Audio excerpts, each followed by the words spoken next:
So today I am talking about my Wolfdog Q. I have two cats, the first of which is Yoshi. He was a stray that we took in. He's 14 years old, and he's kind of my dad's cat now. The second one we have is Kitty. Drew and I adopted him from the Victoria SPCA when we lived there about 7 years ago. Kitty is my baby boy, and he's a big whiner. Next are my girls. Chewy is my Alaskan Malamute Karelian Bear Dog cross. She is 4 years old now, and 86 pounds of solid muscle and playful exuberance. And then there's Q, and she's my wolf dog. She'll be 3 in April. We got her from a breeder in Saskatoon, Saskatchewan. Drew went and flew there from Vancouver and picked her up and flew back. She was so tiny when we got her. I couldn't believe how small she was. She was just this little gray puffball. She grew incredibly fast. I couldn't believe how fast she grew. By the time she was 3 months old, she was larger than a full-grown border collie. And I wanted to get her into puppy class because that was about the age that Chewy started puppy class. That didn't go well. The trainer told me that she was just too big for puppy class and that she would have to do beginner obedience. But she was such a young puppy, I wanted to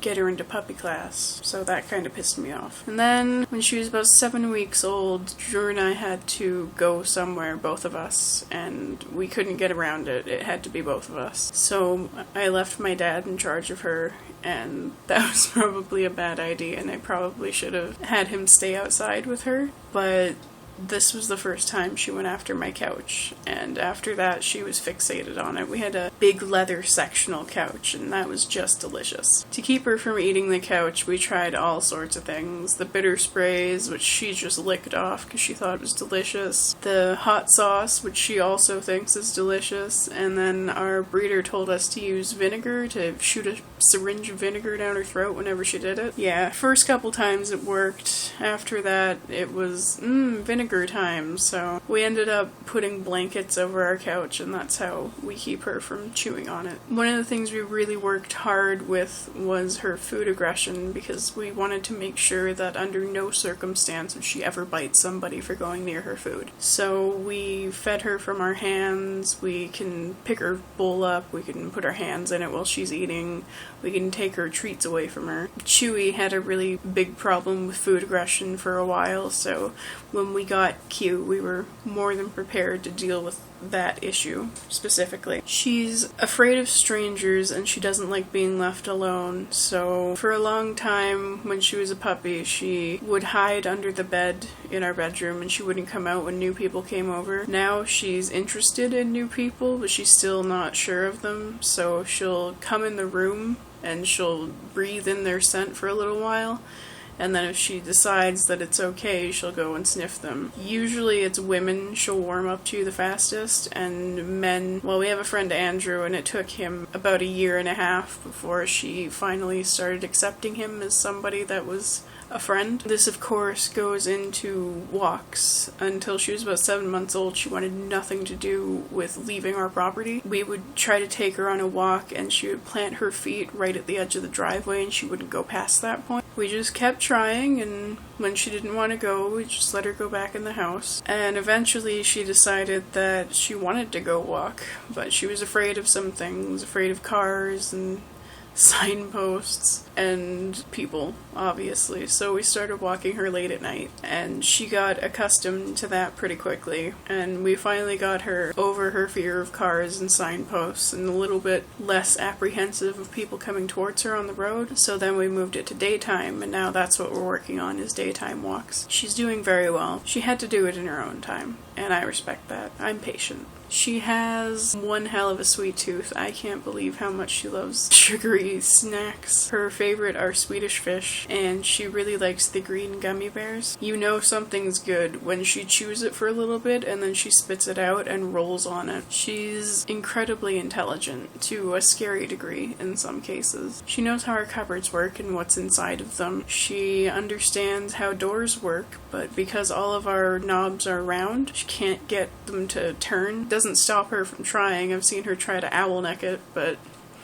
Doesn't work. She has a fascination with TV. There's this channel called Oasis HD. I've taken to just leaving it on in the bedroom, and she'll go lay on the bed and stare at the TV for hours. She really likes the shows about birds. She's not too interested in the wolf shows. We do play with her. We play with her a lot. She's a big puppy, so she loves to play. I'd say at least half of her day is spent playing. Chewie and Q play together, but we also play with the both of them. Chewie's accustomed to playing with humans, but Q wasn't quite sure how to do it, so one of her favorite moves when she's playing with a dog is to wrap her front paws around one of their legs and then bite the ankle and take them down. So she's taken to doing that with us, but very gently. It's one of her favorite games. She's also getting really good at tug-of-war, which was something I had to teach her because she didn't have that desire in the first place. But balls are not something she plays with us. Like, I can throw it for her and she'll go get it, but then she'll play with herself. She throws it around by herself and she chases it and she bounces on it. She likes to throw it down the stairs and then run down the stairs and get it. And she'll throw it in the toilet and splash it around if we're not quick enough to close the bathroom when she has her ball. Mostly what we do when we play with her is we wrestle with her, which does leave bruises, but it's not because she's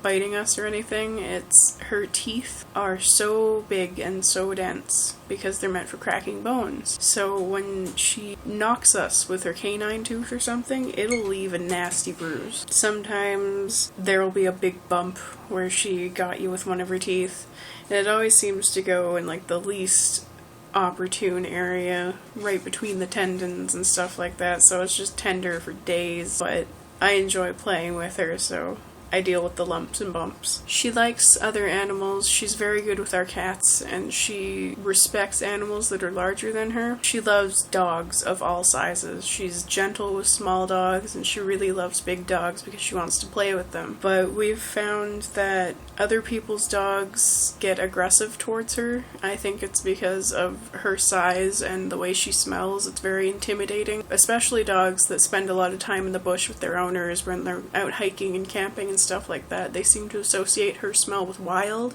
and wild means bad things to those dogs. So it can set off a dog fight because she'll come in all submissive and want to play with the other dog and be the other dog's friend, and the other dog's hackles will go up and they'll start growling at her, and then they'll lunge at her and she'll run away and make these awful squeaking noises, and Chewie will then turn to attack mode and she'll go after the other dog because, hey, you don't fuck with my pack member. So we just don't put ourselves in these situations. We don't take them to dog parks or anything like that because I know that she likes other dogs and I know that she's always good with other dogs, but I also know that other people's dogs are not always good with her. She gives really nice kisses, or she just bathes your whole face with her tongue. And no dog has ever made me feel so welcome when I come home. She's a really nice girl, and we've treated her more like a dog than we have a wolf dog because we don't want to foster her other instincts, and she does have them. We want her to think that she's no different than Chewie, and it seems to have worked for us. I wouldn't recommend people getting a wolf dog just because they want one. It is a ridiculous amount of work, and you need to not have a job because somebody has to be home 24/7 with them. They can't be left alone. When left to their own devices, they get bored, they get destructive, they